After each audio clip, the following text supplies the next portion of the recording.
अखंडमंडलाकारं व्याप्तं येन चराचरं तत्पदं दर्शितं येन तस्मै श्रीगुरुवे नमः।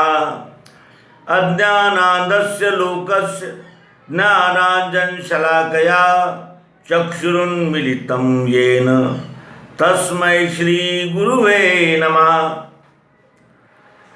इस शुभ संध्या में श्री सद्गुरुदेव का स्मरण करते हैं कि जिन्होंने अखंड मंडलाकार एक ही परमात्मा स्वरूप का परिचय अल्प में विनाशायास और सभी ग्रंथों मतों विचार प्रवाहों का समन्वय करते हुए हम तक पहुंचाई।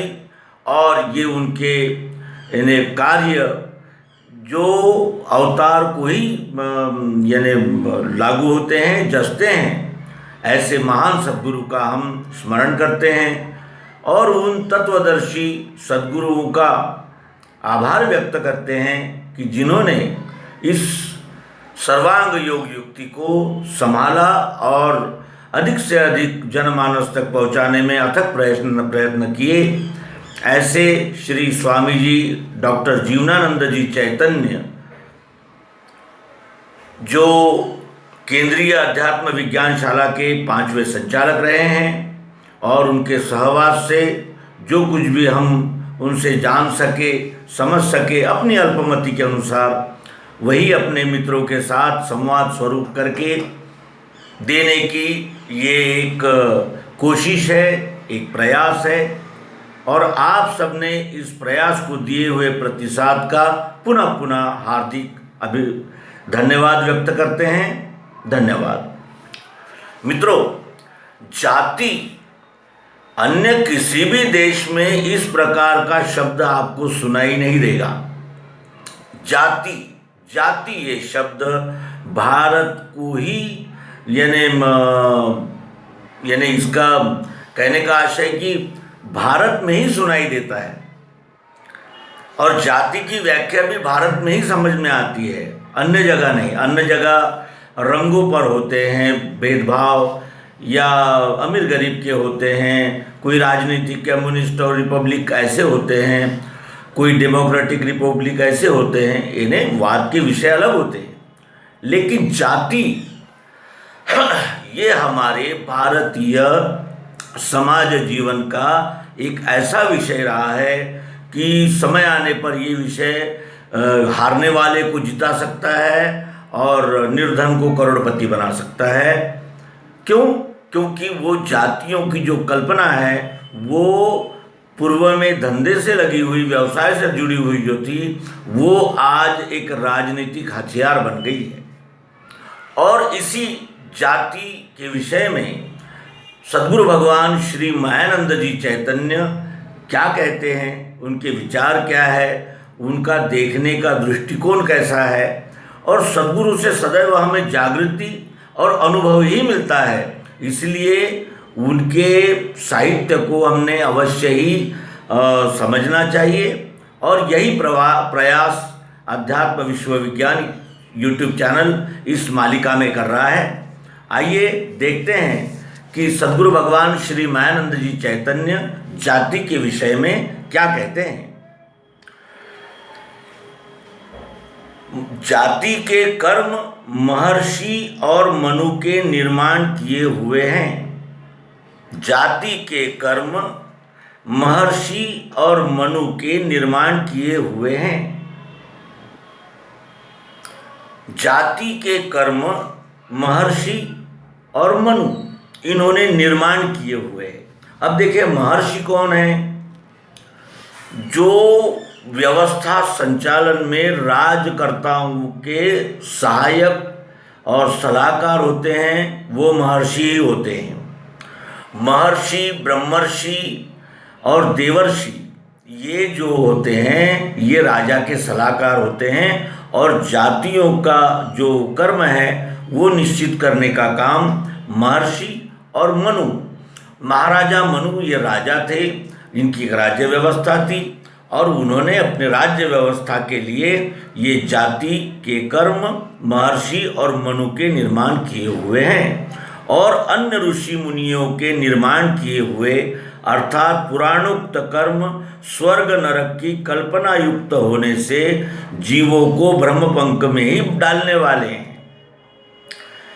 यानी ऋषियों मुनियों ने जो इसके अतिरिक्त भी कर्म निर्माण किए, जाति के कर्म तो निर्माण किए ही, लेकिन पुराणोक्त जो कर्म है वो स्वर्ग नरक की उसमें भावना रख करके उन्होंने निर्माण किए हैं और ये जीव को भ्रम में फंसाने वाले ही है।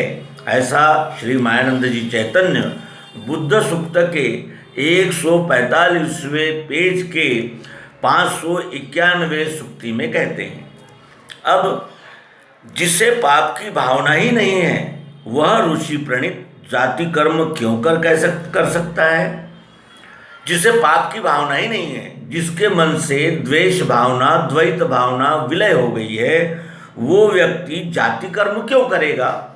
क्योंकि अब उसकी जो दृष्टि है वो जाति में तो बहुत छोटी हो गई, अब तो वो विश्व दृष्टि में स्थित हो गया है, तो अब वो जाति के कर्मों को क्यों करेगा और मान्यता देगा? तो ब्राह्मण जाति का पुरुष कुल का कर्म लोकानुग्रह के हेतु केवल दूसरों के लिए करता हो, लोकानुग्रह के कारण दूसरों के लिए, और मुख्यतः वर्ण कर्म करता हो तो इसी जन्म में मुक्त हो सकेगा, अन्यथा उत्तम गति को प्राप्त होगा। क्योंकि जाति कर्म संबंधी उसकी भावना अंशतः बनी रहती है, नष्ट हुई नहीं रहती। यानी जाति के जो संस्कार होते हैं मनुष्य पर जाति भावना के, वो यानी इतने आसान नहीं है मिट जाना, उसकी छाया मनुष्य के जीवन पे रहती ही है। तो जाति कर्म की दृढ़ता बहुत कठिन होती है।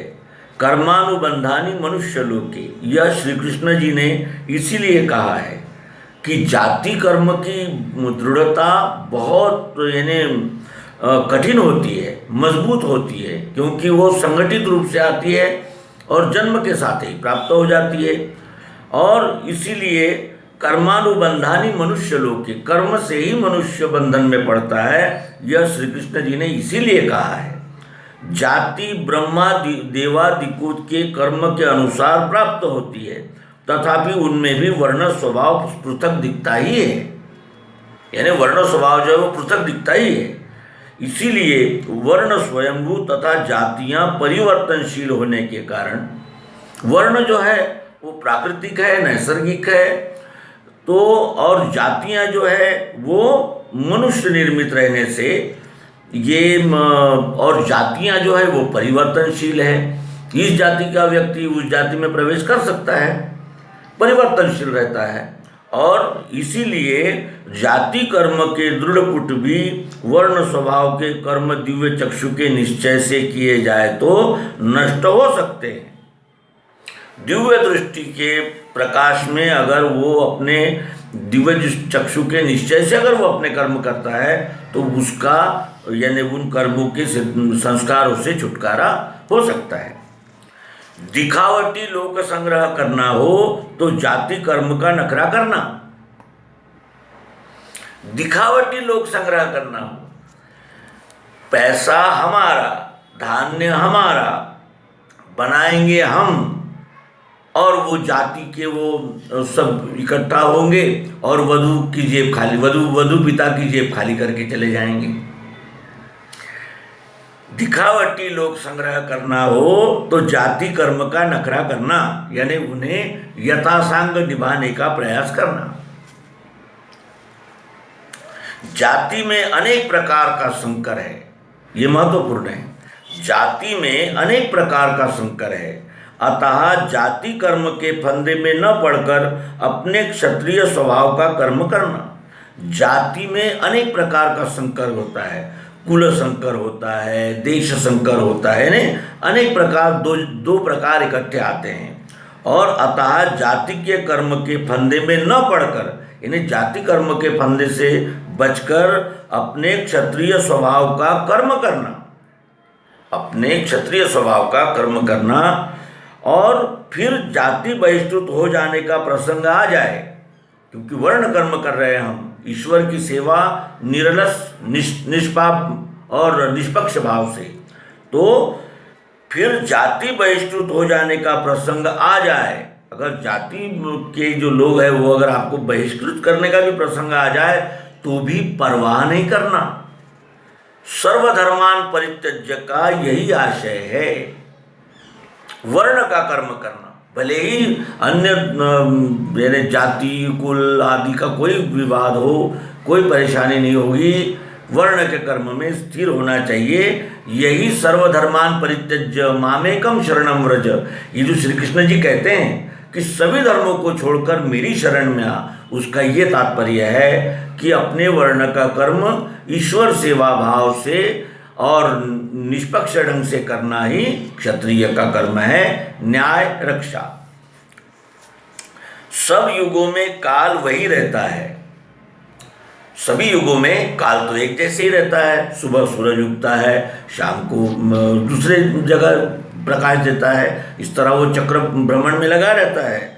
और लेकिन यदि काल प्रवाह के अनुसार ही हम चलते तो इतने अवनत न होते।